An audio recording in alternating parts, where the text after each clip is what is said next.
ओम श्री सद्गुरुदेव भगवान की जय। महर्षि पतंजलि पिछले प्रश्न में कह आए हैं कि स्रोत अर्थात कान और आकाश के संबंध में संयम कर लेने से योग के स्रोत दिव्य हो जाते हैं। प्रकृति की कोई ध्वनि उसको प्रभावित नहीं कर पाती। शरीर और आकाश के संबंध में संयम करने से शरीर रुई के सदृश हल्का हो जाता है और आकाश में सदा चलने की शक्ति आ जाती है। सूरत आकाशवत हो जाती है, धारावाहिक चलने लगती है। बाहर सृष्टि में जो कुछ दिखाई सुनाई पड़ता है उसके प्रति संकल्प विकल्प नहीं कि क्या है। इस महाविद्यावस्था के आने से प्रकाश का आवरण क्षीण हो जाता है। दृष्टा और साधक के बीच का आवरण अर्थात रुकावट क्षीण हो जाती है।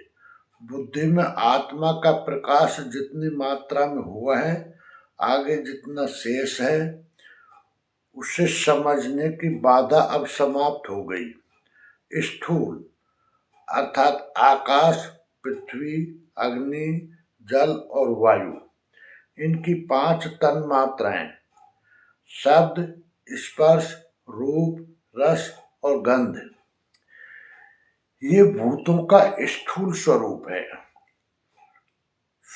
स्वरूप अर्थात जहां इनका दृश्य दिखाई पड़ा तो स्वरूप प्रकट हो गया।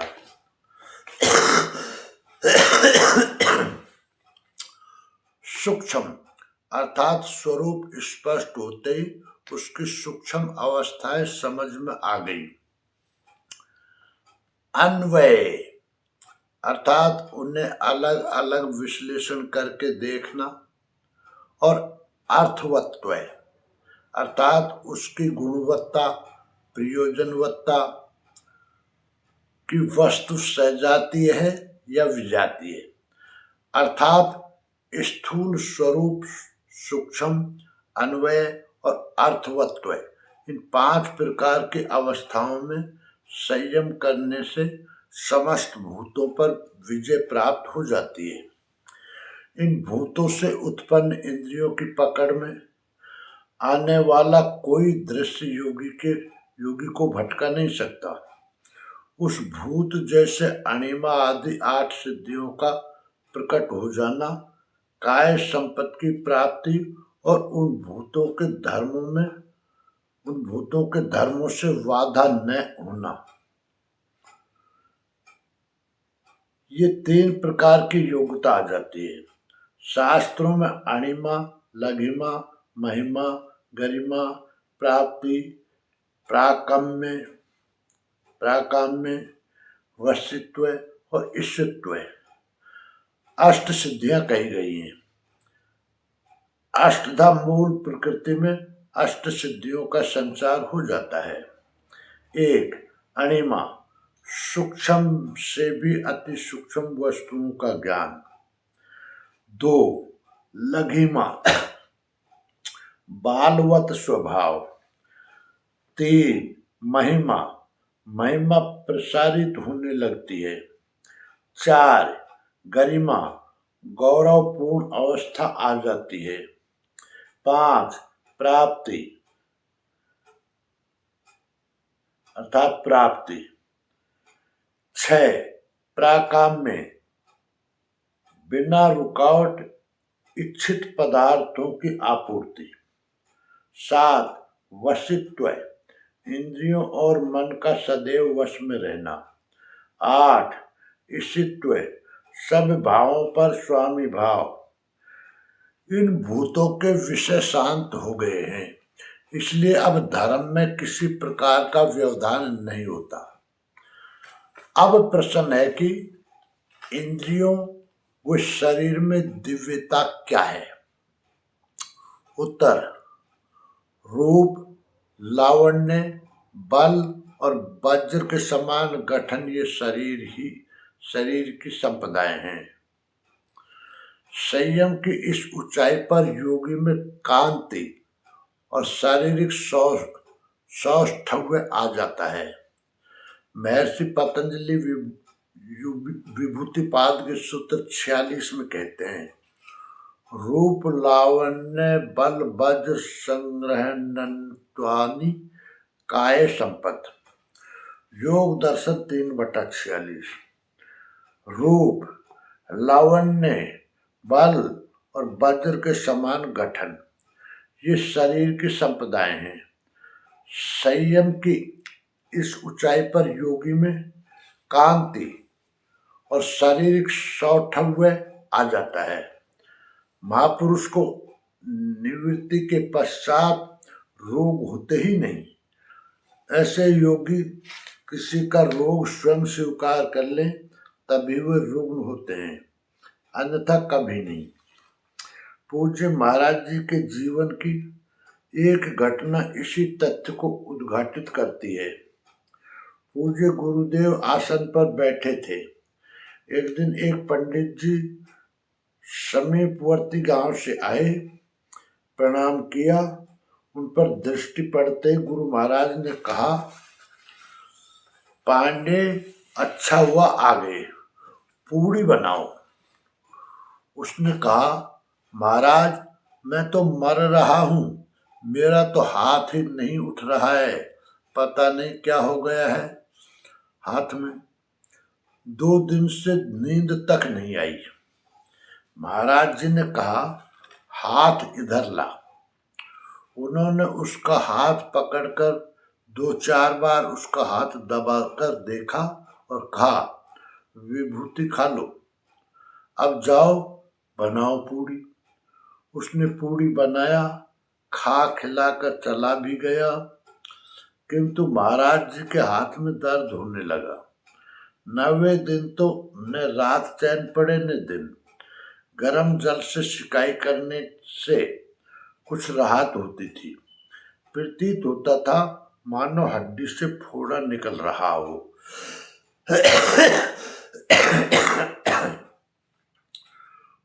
गुरुदेव भगवान ने पूछा, जब निवृत्ति हो गई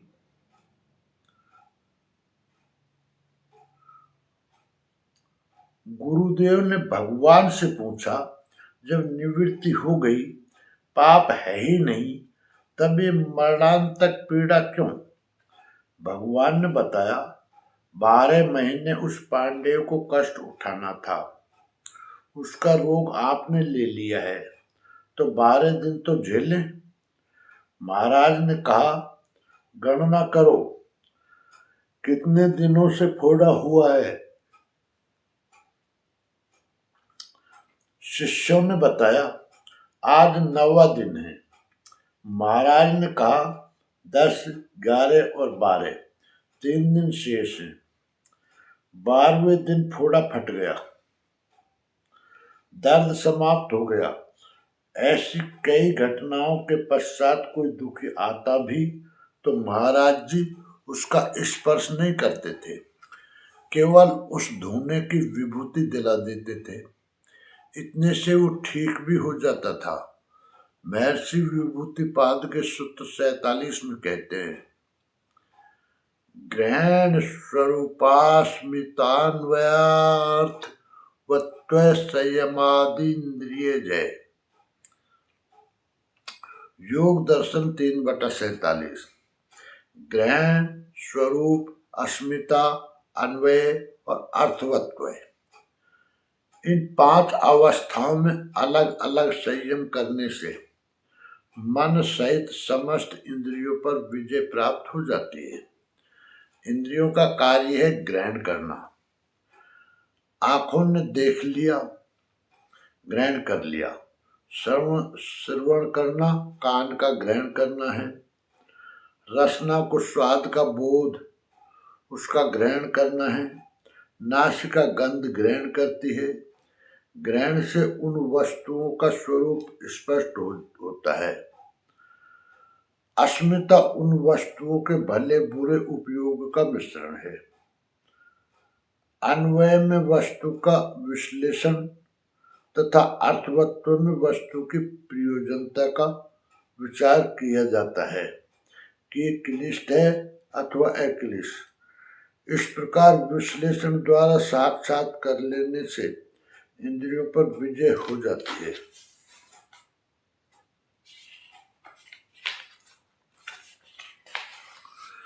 यही भाव रामचरितमानस की इन पंक्तियों में द्रष्टव्य है।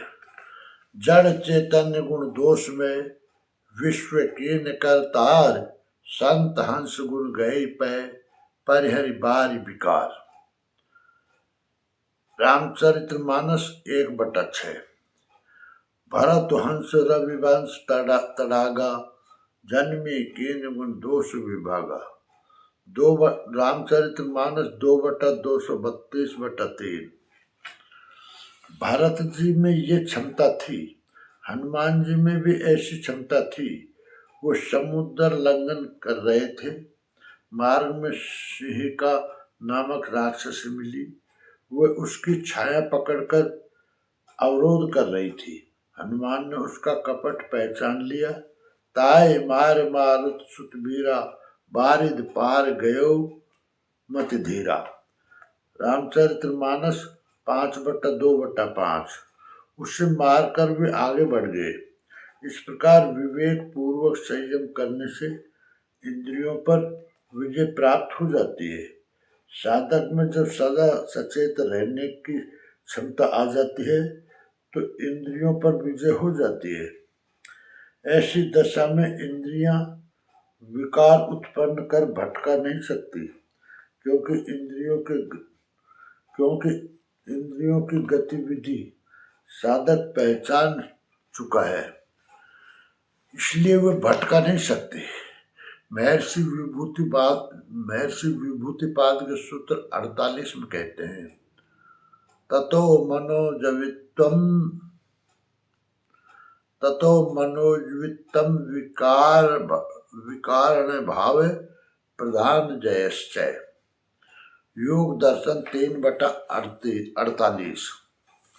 उस इंद्रिय जैसे मनोजवित्तम, मन के सदृश गति, विकर्ण भाव है, शरीर के बिना भी विषयों का अनुभव करने की शक्ति, और प्रधान जय, प्रकृति पर अधिकार, ये तीनों योग्यताएं आ जाती हैं।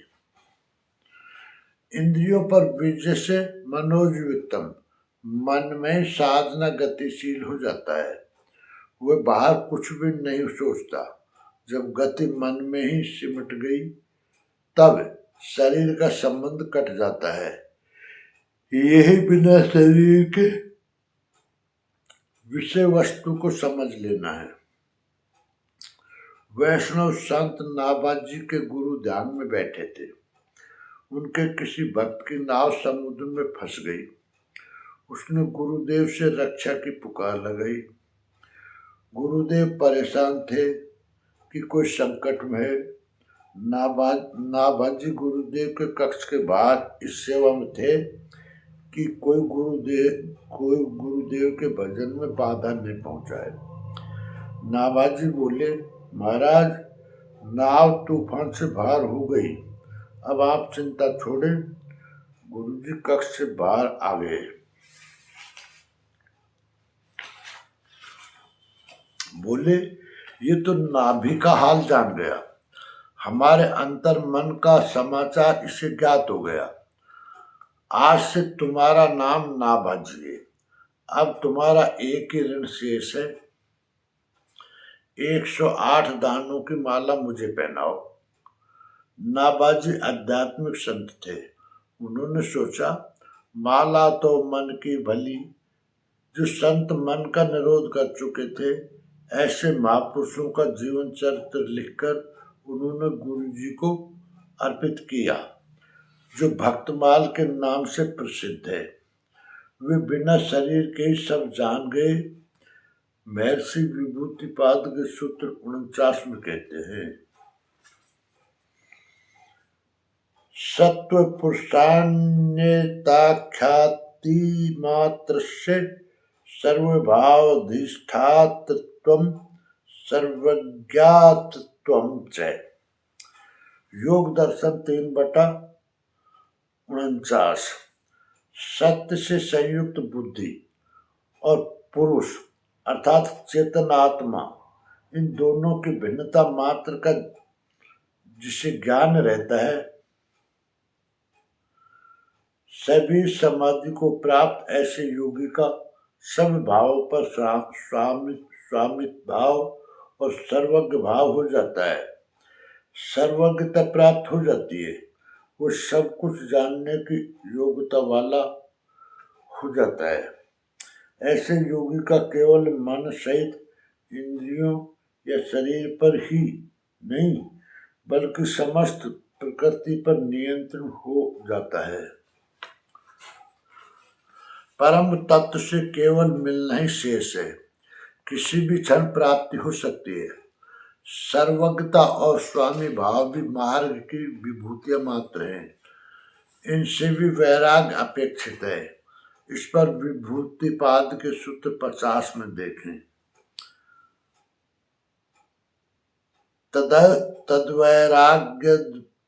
तद्वैराग्यादि दोष बीज 6 कैवल्यम। योग दर्शन 3/50। इन सभी सिद्धियों के प्रति वैराग्य होने से दोषों का बीज क्षय होने पर कैवल्य पद की प्राप्ति हो जाती है। बुद्धि और पुरुष अथवा सेवक और स्वामी में लेश मात्र भिन्नता शेष है तो कहीं न कहीं राग है, बीज दोष है, कहीं से तो ग्रस्त है। जब उसमें भी वैराग्य हो गया तहाँ दोष समाप्त हो गया। दोष बीज का क्षय हो जाने पर वह कैवल्य पद प्राप्त कर लेता है। ऐसी उन्नत अवस्था में भी लोक संघर्ष के विघ्न आते हैं। उनसे बचने के लिए विभूतिपाद के सूत्र 51 में महर्षि सावधान करते हैं। स्थानयुपनिमंत्रणे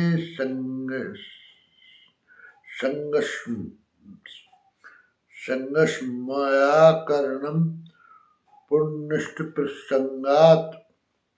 योग दर्शन 3/51। योगी जिन भूमिकाओं में है उन भूमियों की शक्तियां उसे प्रलोभित करने का प्रयास करते हैं।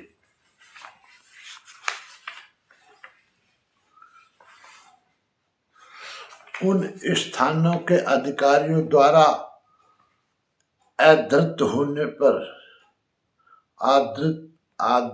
होने पर भी उनमें लगाव या घमंड नहीं करना चाहिए, क्योंकि उससे पुनः अनिष्ट होना संभव है।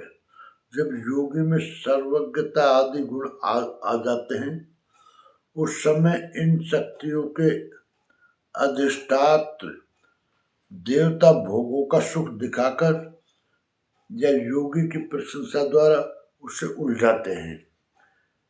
महाराज मनु जब भजन करने लगे, देवादिदेव ब्रह्मा विष्णु और शिव उनके पास आए, कहा वर मांगो। भव भांति लुभाए। रामचरितमानस 1/144/3। कुछ दे नहीं रहे थे, बल्कि काम, क्रोध, लोभ, मोह, मद, मत्सर जैसे षड विकारों में लोभ का ही संवर्धन कर रहे थे। परंतु परम धैर्यशाली मनु विचलित नहीं हुआ। भगवान ने आकाशवाणी दी और मनु ने सर्वस्व प्राप्त कर लिया। साधक को सावधान रहना चाहिए, उनके प्रलोभन में नहीं पड़ना चाहिए। उन्हें अपने मन में बार बार ये चिंतन करना चाहिए कि जन्म जन्मांतरों से कर्मों का भोग करते करते मनुष्य शरीर बड़े भाग्य से मिला है। ईश्वर की परम दया से योग पथ में सफलताएं मिल रही हैं। ये भोग क्षणभंगुर हैं, सदैव के लिए ये भी नहीं मिलेंगे। साधन मार्ग से च्युत होते ये भी त्रोहित हो जाएंगे। उनमें दुखों का स्वरूप ही देखना चाहिए। इसमें अर्थात आत्म प्रशंसा का भाव भी नहीं होना चाहिए कि अब तो राजपुरुष मेरा चरण धोते हैं, देवता भी सत्कार करते हैं, मैं ऐसी उच्च स्थिति को प्राप्त हो गया हूँ। भोगों में आसक्ति या अपनी स्थिति का अहंकार दोनों ही दशा में पुनः अनिष्ट होने की संभावना है। निष्कर्ष में महर्षि कहते हैं कि रूप, लावण्य, बल और वज्र के समान गठन ये शरीर की संपदाएं हैं। संयम की इस ऊंचाई पर योगी में कांति और शारीरिक सौष्ठव आ जाता है। महापुरुष को निवृत्ति के पश्चात रोग होते ही नहीं। ऐसे योगी किसी का रोग स्वयं स्वीकार कर लें तभी वे ऋण होते हैं, अन्यथा कभी नहीं। ग्रहण इंद्रिया करती हैं, स्वरूप अपने अपने विषयों को इंद्रिया देखती हैं। अस्मिता उन वस्तुओं के भले बुरे उपयोग का मिश्रण है। अन्वय वस्तु का विश्लेषण है और अर्थवत्व वस्तु की प्रयोजनता का विचार किया कि ये क्लिष्ट है या अक्लिष्ट। ग्रहण, स्वरूप, अस्मिता, अन्वय और अर्थवत्व इन पांचों अवस्थाओं में अलग अलग संयम करने से मन सहित समस्त इंद्रियों पर विजय प्राप्त हो जाती है, इसलिए भटक नहीं सकती। उस इंद्रिय जय से मन में साधना गतिशील हो जाती है, शरीर का संबंध कट जाता है। वो शरीर के बिना भी विषयों का अनुभव करने की शक्ति और प्रकृति पर अधिकार, ये तीनों योग्यताएं आ जाती हैं। यही बिना शरीर के विषय वस्तु को समझ लेना है। अर्थात ऐसा योगी अन्य दूसरे लोगों के मन की दशा को भी जान जाता है। सत्य से संयुक्त बुद्धि और पुरुष अर्थात चेतन आत्मा, इन दोनों की भिन्नता मात्र का जिससे ज्ञान रहता है, सभी समाधि को प्राप्त ऐसे योगी का सब भाव पर स्वामी भाव और सर्वज्ञ भाव हो जाता है, सर्वज्ञता प्राप्त हो जाती है। वो सब कुछ जानने की योग्यता वाला हो जाता है। ऐसे योगी का केवल मन सहित इंद्रियों या शरीर पर ही नहीं बल्कि समस्त प्रकृति पर नियंत्रण हो जाता है। परम तत्व से केवल मिलना ही शेष है। किसी भी क्षण प्राप्ति हो सकती है। इन सभी सिद्धियों के प्रति वैराग्य होने से दोषों का बीज का क्षय होने पर कैवल्य पद की प्राप्ति हो जाती है। बुद्धि और पुरुष अर्थात सेवक और स्वामी में लेश मात्र भिन्नता शेष है तो कहीं न कहीं राग है, बीज दोष है, कहीं तो ग्रस्त है। जब उसमें भी वैराग हो गया तहाँ दोष समाप्त हो गया।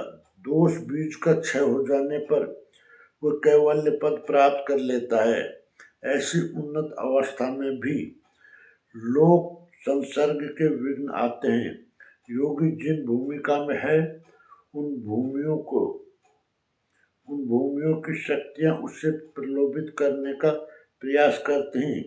उन स्थानों के अधिकारियों द्वारा आदित्य होने पर भी उसमें लगाव या घमंड नहीं करना चाहिए, क्योंकि उससे पुनः अनिष्ट होना संभव है। जब योगी में सर्वज्ञता आदि गुण आ जाते हैं उस समय इन शक्तियों के अधिष्ठाता देवता भोगों का सुख दिखाकर या योगी की प्रशंसा द्वारा उसे उलझाते हैं। प्रसंग पूरा हुआ। संपूर्ण जानकारी के लिए देखें परम पूज्य योगेश्वर स्वामी श्री अड़गड़ानंद जी महाराज द्वारा महर्षि पतंजलि कृत योग दर्शन की प्रत्यक्षानुभूत व्याख्या। ओम श्री सद्गुरुदेव भगवान की जय।